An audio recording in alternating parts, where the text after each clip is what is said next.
এক মজলিসের ভিতরে বসা আছে মনে করেন, তো বললো যে আমি আপনার মেয়েকে বিয়ে করতে চাই।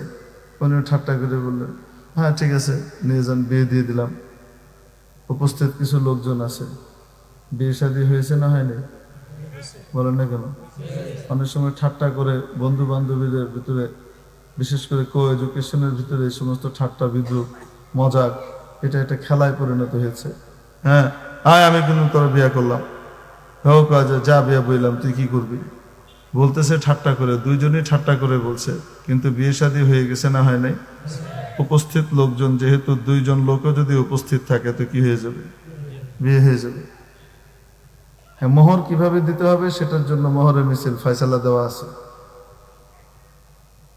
মোহর পরের বিষয়। এই যে ঠাট্টা করে এই সমস্ত কথাবার্তাগুলো আমাদের কিশোর কিশোরীরা, যুবক যুবতীরা মাঝে মাঝে বলে ফেলে, তারপরে তো বিয়ে হয়ে যায়। এখন বিয়ে হয়ে যাওয়ার পরে এই মেয়েটা তো একজনের বিবাহিতা স্ত্রী, পরবর্তীতে যখন অন্য জায়গায় বিয়ে হয় তার তো খবরও নেই সে আরেকজনের বউ। পরবর্তীতে বিয়ে হলে সে বিয়ে হয়, অন্য বউকে কেউ বিয়ে করলে বিয়ে হবে? বলেন না কেন?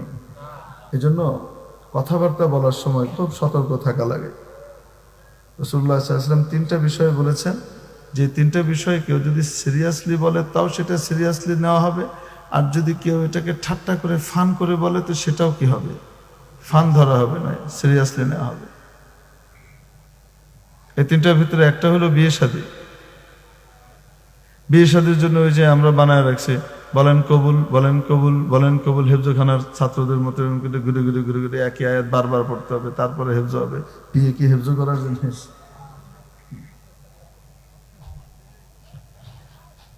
হিজাব কবুল, আপনি যখন, এটা একটা চুক্তি, আপনি যখন কোনো দোকানদারের কাছ থেকে কি করেন, জিনিস কিনেন, হ্যাঁ, তো কেনার সময় আপনি বললেন এটা কত টাকা, তো উনি বললেন 100 টাকা, তো আপনি বললেন ঠিক আছে দেন, আমি কিনলাম। এটা কয়বার বলা লাগে? ঠিক আছে দেন, ঠিক আছে দেন, ঠিক আছে দেন, 3 বার কওয়া লাগে? বলেন না কেন? হ্যাঁ 3 বার কওয়া লাগে? আচ্ছা 100 টাকা, ওকে ওকে ওকে, 3 বার কওয়া লাগে? কেউ যদি এরকম করে তো তখন দোকানদার বলবে এই লোকের থেকে সাবধান, যে কোনো সময় পাবনায় যাবে কিন্তু। ঠিক কি ঠিক না? তো বিয়ে শাদীও তো একটা এরকম চুক্তি, লেনদেনটা যেমন একটা চুক্তি, কেনা বেচা, এরকম বিয়ে শাদীও একটা চুক্তি।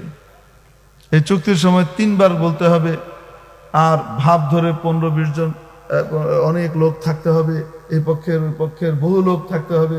তারপরে কাজী মহোদয় তাশরিফ আনবেন খাতা কলম নিয়ে বগলে করে, তারপরে উনি বিশেষ করে ইজিন নেওয়ার জন্য একবার বেডির কাছে ঢুকে যাবেন। সেই বেডি কি তার মাহরাম না গায়ের মাহরাম? মেয়ের কাছে যে ধুম করে ঢুকে যায়, ইজিন নিতে হবে। হ্যাঁ মা বলেন আপনি, হ্যাঁ মাশাআল্লাহ খুব চমৎকার ইজিন চলতেছে। মানে বিয়ে শাদীর নামে যে পরিমাণ খোরাফাত আর অন্যায় গুনাহের কাজ আমরা করি, এই রকম গুনাহের কাজ কোনো ইবাদতকে নিয়ে করা হয় না, অথচ বিয়ে শাদী একটা ইবাদত। বিয়ে শাদী শুধু সাধারণ একটা চুক্তির মতো না, একটা কি? নবীজি সাল্লাল্লাহু আলাইহি সাল্লাম এই ইবাদতের ব্যাপারে কি পরিমাণ গুরুত্ব আরোপ করেছেন, যে বিয়ে করা আমার তরিকা, আমার সুন্নত, সামর্থ্য থাকা সত্ত্বেও, শর্ত পুরা হওয়া সত্ত্বেও অযথা কেউ যদি এটাকে ইগনোর করে, বিয়ে করব না, এটাকে নাক ছিটকায়, ফামান রাগিবা আন সুন্নতি, বিয়ে শাদীর ব্যাপারে কেউ যদি নাক ছিটকায়, ফালাইসা মিন্নি, সে আমার উম্মতের অন্তর্ভুক্তই না। কত কঠিন জিনিস বিয়ে শাদী, কেমন ইবাদত। নামাজ আপনি পড়ছেন, শেষ হয়ে গেল, শেষ। রোজা রাখছেন, মাগরিবের সময় আপনার ইফতারের সময় হয়ে গেছে, চাইলেই কি আপনি আরো 3 ঘন্টা বাড়ায় রোজা লম্বা করতে পারবেন? বলেন না কেন?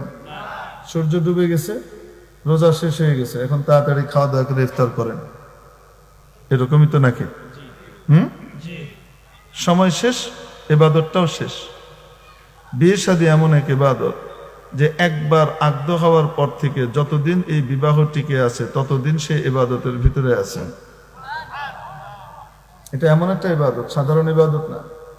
নবীজি সাল্লাল্লাহু আলাইহি সাল্লাম হাদিস শরীফের মধ্যে বলছেন, যে ব্যক্তি বিয়ে করলো সে ইমানের অর্ধেক পুরা করে ফেললো, বাকি অর্ধেক পুরো করবার জন্য সে যেন আল্লাহকে ভয় করে। তাহলে ইমানের অর্ধেক নিহিত রয়েছে কিসের মধ্যে? বিয়ে শাদীর মধ্যে। অর্থাৎ ইমানের যে দাবি কার গোলামি করা? প্রতিটা ক্ষেত্রে আল্লাহর গোলামি করা, একজন দায়িত্বশীল মানুষ হওয়া, এটা হলো ইমানের দাবি। এই ইমানের দাবি পুরা করতে হলে অর্ধেক পুরা হয়ে যায় বিয়ে শাদীর মাধ্যমে।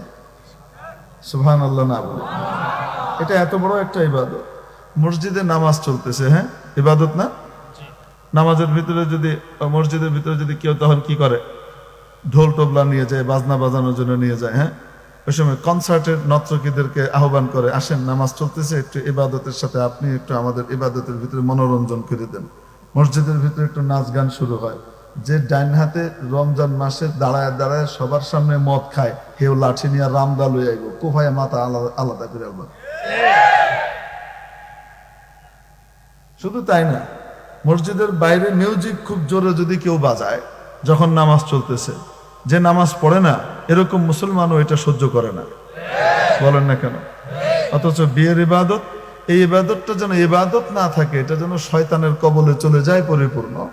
এই ইবাদতটাকে নষ্ট করবার জন্য, জীবনের সমস্ত সুখ শান্তিকে নষ্ট করবার জন্য শয়তান এটাকে এমন সুন্দর সিস্টেমে আমাদের সামনে উপস্থাপন করেছে যে নাচ গান ছাড়া, গুনাহ করা ছাড়া যেন বিয়ের মজাই পূর্ণ হলো না। হিন্দুদের মতো হলুদ বাটা, মরিচ বাটা, রসুন বাটা, পেঁয়াজ বাটা, এগুলা ডলাডলি ঠেলাঠেলি, এগুলা না হলে বিয়েই যেন হলো না। আসতে বলেন, এটা আমাদের দেশে এখন হয়েছে না হয় নাই? যেই পরিমাণ কোরআন থেকে দূরে যাব, সুন্নাহ থেকে দূরে যাব, আল্লাহ রসুল থেকে দূরে সরব, ওই পরিমাণ মায়ের প্রতিটা ধাপে ধাপে ক্ষেত্রে জায়গায় জায়গায় আমাদের উপরে আসবে। এটা বাবা আলাদা। তো সিরিয়াসলি বললেও এটা সিরিয়াস ধরা হবে, আর ঠাট্টা করে বললে, ফান করে বললেও এটা কি ধরা হবে? সিরিয়াস ধরা হবে। সালাতুন জিদ্দুহুন্না জিদ্দুন ওয়া হাজলুহুন্না জিদ্দুন, তিনটা বিষয় এরকম। তার ভিতরে এক নম্বর হলো আর নিকাহ, বিয়ে শাদী। বিয়ে শাদী কিভাবে হয় বললাম তো, দেখলাম তো, খুব সহজ জিনিস। একজন প্রস্তাব দিয়েছে, আরেকজন কি করেছে? কবুল করেছে, একসেপ্ট করেছে।